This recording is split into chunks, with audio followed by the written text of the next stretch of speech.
Ya, saya hanya ingin menekankan, simkuring hayong menekankan tentang bab iman. Iman inilah yang membuat hidup kita aman. Dikasih kaya tidak terlalaikan, dikasih miskin tidak merasa terhinakan. Orang punya iman, dikasih jabatan tidak jumawa, rakyat biasa tidak merasa hina. Jadi orang itu kalau punya iman aman. Ya. Jadi yang kita khawatirkan bukan seberapa banyak dunia yang dimiliki, tapi seberapa kuat iman dalam hati. Margi pamitaya iman, sakumaha caroge ibu sakasep Nabi Yusuf, segagah Nabi Musa, sekaya Nabi Sulaiman, sesabar Nabi Ibrahim, tapi pami ibu tegaduh rasa syukur, hirup marudet bin rungsing bin ramijud bin pagujud bin pabaliut rungkad. Ya, apa itu artinya? Ibu-ibu bapak sekalian, sama. Maka nggak usah khawatir tentang hidup kita seperti apa. Tadi disebutkan oleh Ibu Profesor ya Al-Muqaddim wal Muakhir. Allah tahu siapa yang harus dikedepankan, Allah tahu siapa yang harus diakhirkan. Badan kita bisa ditimbang tapi iman kita nggak tahu. Emas bisa diketahui beberapa karat, itu 25 karat, 24 karat, 18 karat. Tapi siapa yang bisa nimbang iman kita? Itu 24 karat, 18 karat, atau nepi sakarat. Ada yang tahu? Nggak ada. Allah Maha tahu. Maka nggak usah khawatir tentang hidup kita bareng siapa. Nggak usah risau tentang anak kita nanti seperti apa. Nggak usah garalau.com labilisasi hati tentang pemimpin kita masa depan siapa. Tapi risaulah tentang kondisi iman kita. Da orang lamun iman benar dipimpin ke Umar bin Khattab oke kalakah dihukum wayanya. Betul tidak? Tapi kalau iman kita sudah kokoh, kuat, hidup di zaman Fir'aun pun akan menjadi pengikutnya demi Musa. Sepakat? Maka nggak usah khawatir tentang kehidupan, khawatirlah tentang keimanan. Orang iman, hidupnya aman. Ulangi Bapak Ibu. Orang iman, hidupnya aman. Namun ada kabar buruk. Kabar buruknya ini, iman kita nggak pernah aman. Iman kita nggak pernah stagnan. Iman kita henteu angger. Tekaop caang saeutik dipoekan. Tekaop lempeng saeutik dibengkokeun. Ajeg sakedik diledotan. Kusaha? Ku setan. Setan nggak seneng bapak-bapak ibu-ibu iman kita bercahaya. Teresep setan mah. Ya. Pami ibu-ibu bapak-bapak rajin ngaos teh. Aduh setan teh sararedi. Begitu. Setan teh banyak yang nangis. Kenapa? Kalau iman kita bercahaya. Sepakat ya? Mana dalilnya? A'udzubillahi minasyaitonirrajim. Surat Fatir ayat ke-6. Inna syaitona lakum aduwun fattakhidhuhu aduwan. Innama yad'u hizbahu liyakunu min ashabis sahir. Sesungguhnya setan itu musuh yang nyata buat kalian. Jadikan dia musuh. Jadi bermusuhan itu wajib. Sekali lagi bermusuhan itu wajib. Dengan siapa? Dengan setan ya. Bermusuhan itu wajib. Dengan siapa? Dengan setan. Jadi hidupkanlah permusuhan ya. Dengan siapa? Setan. Ya, kenapa? Nggak ada ceritanya setan ngajak ke surga. Tapi Pak Ustadz, dari mah setannya hijrah. Setan hijrah. Oke? Nggak ada. Sudah. Setan selama-lamanya selalu ngajak ke neraka. Yad'u hizbahu liyakunu min ashabi sa'ir. Setan nggak ada ceritanya pensiun. Preman, pensiun. Setan? Nggak ada. Apalagi pensiun dini. Nggak ada.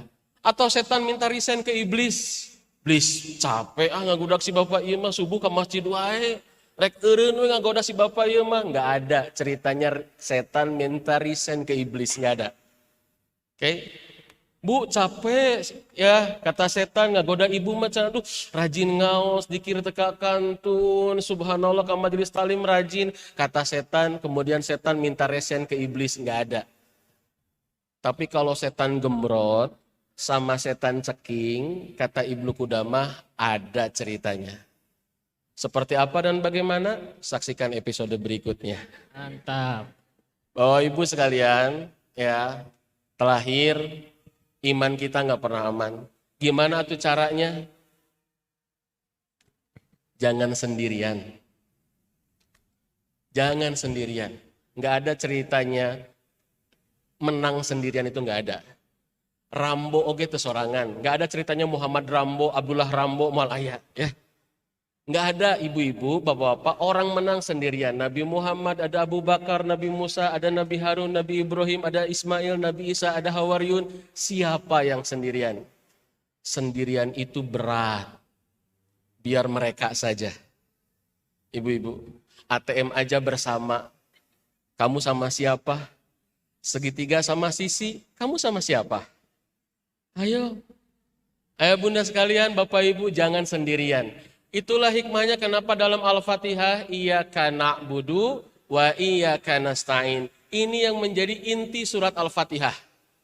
Kata Ibnul Qayyim, ini intinya. Al-Fatihah inti Al-Quran. Inti Al-Quran adalah Al-Fatihah. Punten pami orang surat munfarid nyalira tiasa teu digentos. Iyyaka a'budu wa iyyaka asta'in. Tiasa digentos? Pan salatna nyalira Pak Ustaz abdinya bae digentos kudomira anak. Mual nahnu, nggak bisa. Kata para ulama, dalam kitab Tadabbur wal Amal disebutkan, kenapa pakai domir nahnu? Karena kita nggak bisa sendiri. Ibu-ibu, bapak-bapak, maka ngariung seperti ini adalah sesuatu yang mahal. Apalagi saya merasa bersyukur, ya kalau tadi kata Ustaz Ridwan nyubi Ustaznya, ya abdi pra nyubi Ustaz. Jadi sebelum nyubi. Jadi saya bersyukur masih bisa ngeriung dengan para asatid. Sangat terima kasih dengan para asatidah. Mudah-mudahan ini pelajaran terbaik buat kita untuk bisa ngeriung bareng. Dan kita doakan ini event tidak satu kali. Mudah-mudahan bisa rutin dan menginspirasi banyak orang. Para asatid aja ngumpul. Masa kamu enggak? Ya begitu. Telahir penutup ibu-ibu. Penutup bapak-bapak. Kalau tadi telahirnya, akhirnya penutup gitu ya. Tadi sahur Ustadz, ya bema pami Ustadz di pasihan mik, nah kia ya, ujiannya teh eureun. Bapak Ibu penutup ya, kalau tadi telahir penutup, tidak ada sarana atau madrasah yang paling utama dalam merawat iman kita kecuali keluarga.